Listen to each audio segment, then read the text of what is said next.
How much forest do we conserve in Sweden? 27% of the forest is conserved in some way. 9% is conserved as formally protected areas. 4% is conserved as voluntary set-aside by the forestry. We also have low productive forest, that is 12%, that is not allowed to use. And there is also about 2% that is earlier set aside as consideration in the forestry. And if we compare this to how much they conserve in the other countries in the European Union, do we conserve as much? Yes, I would say that, but it's very difficult to compare this, because what you report in different countries are very different.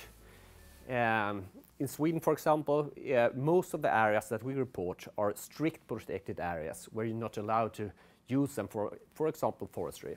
But in other countries, most of the EU countries, most of the protected areas in the EU is protected landscapes.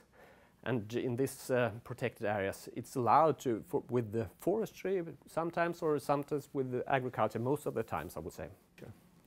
And do we have these kind of protected areas in Sweden? Yes, we have, but we don't report it.